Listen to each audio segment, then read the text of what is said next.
Deserve more respect than that, Raymond. Steve, you start Quinten. I imagine it's matchup based and also to spread Al's minutes, but then he goes for plus 34. What did you see for him? How did you just kind of ride it a little bit more than you expected, given the way he was playing? Yeah, I mean, I think this is going to be a pattern for us. I really want to just bring Al off the bench. If he's going to be 20 minutes, 20 to 25 minutes, I'd rather have him come off the bench and be able to close with him if we need to, like we did against Denver. So we'll probably go back and forth between Quinten and BP. For now, just depending on what the center matchup looks like. I thought BP was great. I didn't play him enough in the first half. I think I only got him out there for 9 minutes, and we missed his playmaking. So I gotta do a better job of doing what we did in the second half, which was finding lineups that that could play make a little bit more. But QP was the story of the game. I mean, fearless out there, hit big shots, played great defense, and couldn't be happier for him or for us for getting Quinten late second round year and a half ago. He's turning into a really good player. Steve, you guys obviously dominated the third quarter. What did you think the key was defensively during that stretch? Well, we did a better job of not fouling. We sent James to the line 7 times in the first half and none in the second.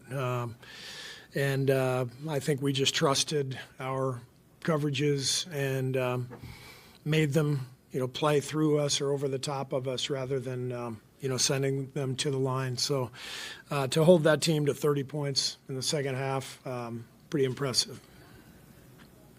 Steve, I just wanted to follow up about the defense. You said it there, 30 points in the second half. You held them under 80 for the game. How would you describe the defensive effort, especially on the second night of a back-to-back? Well, the number one thing we've been trying to hammer home is that our offense can help our defense, and I thought that happened tonight. And it's not just turnovers, but it's playing a connected style of basketball. So as soon as things are a little precarious, make sure Jimmy Butler gets the ball. He settles the game down. He gets fouled. He gets us an open shot. We don't turn it over. So I think the last game and a half, we've been much more purposeful in our play offensively, and that's dramatically helped our defense. So, but besides that, I mean, Draymond Green continues to be one of the great defenders on earth. I thought he controlled that game in the paint with his switching, with his help all over the place. Draymond was brilliant, and I just think we've got a lot of depth to be able to come in with Moses and BP off the bench and Al, Buddy, Gary. We can play a lot of people, and 5 games in 8 days to start the season is pretty rough. So I couldn't be more proud of the guys to not only go 4-1, but to really quickly establish kind of what we want to be and how we want to operate. So it's just a hell of an 8 days, and now obviously we got to head out onto the road and keep getting better.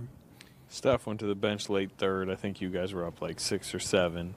And by the the last 3 minutes, it had ballooned to like 15 or 16. How important, particularly mentioning Jimmy, is that stretch when you can go away from Steph and you got a double digit? Yeah, it was a big stretch.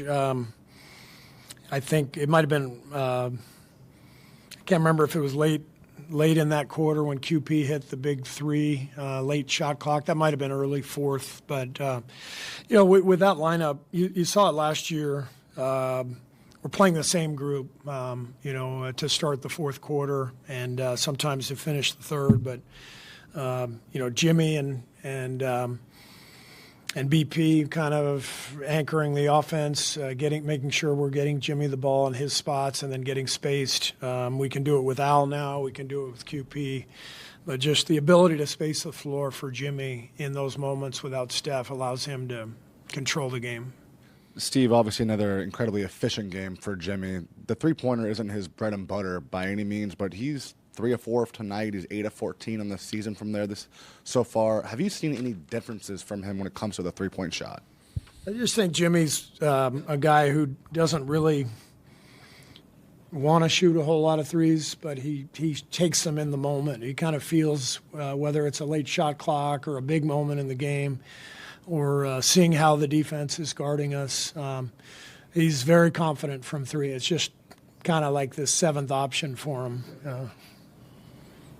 Steve, Draymond was flying around there in that third quarter in that run. I was wondering how much of a factor is it him not having to play center all the time in terms of giving him, I guess, a little bit more energy to have those kinds of those runs, defensive runs. That's the idea. Last year, obviously, we started him at the 5 the last 30 games or so, and it was great, but it's a lot, and especially against a guy like Zubac who's killed us for years. And so to be able to take Dre off him and have him play center field and guard Zubac with Al and QP Trace, I think it's a big help for Dre and a big help for us.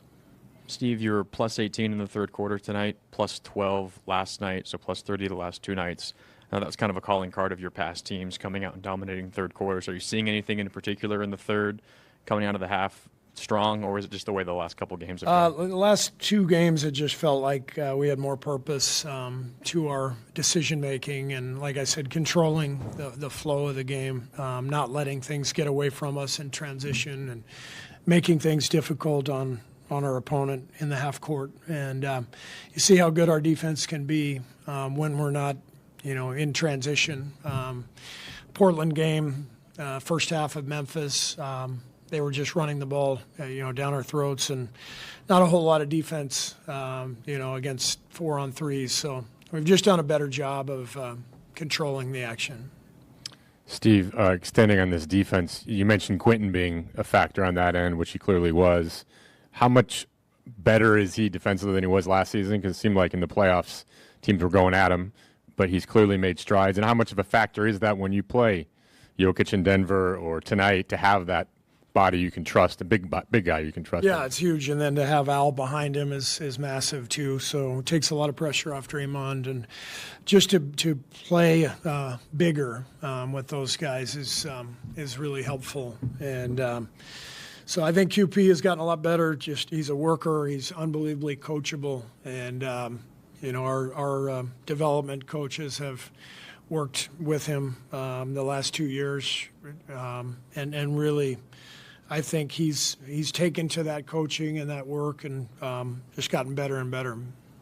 Hey, Coach, Kawhi Leonard is obviously a great player and plus minuses and everything, but tonight he was, minus 24 and shot a lot.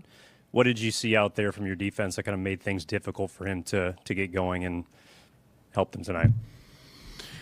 Well, we didn't foul him, kept him off the line. He got that really good spurt in the second quarter when they came back from the big deficit, and that was his best moment or best stretch of the game. And I just thought in the second half we did a much better job of keeping our matchup on him, keeping our bigger guys on him. Moses came off the bench, did a nice job. And, just trying to send him to spots where we thought the shots were a little bit tougher. Our guys did a good job of that. In that same vein, Harden had 20 in the first half, but you held him to 0 points in the second, only got 3 shots up. What was sort of the adjustment there on him? Well, not fouling was the big deal. We fouled him on the 3, fouled him on a drive, couple drives. And, this is the NBA, 48-minute game, team with Hall of Fame players like the Clippers. I mean, they're gonna have their stretches. And I thought we were able to limit, those hot stretches really to just that, that second quarter. So it was really a good defensive effort overall.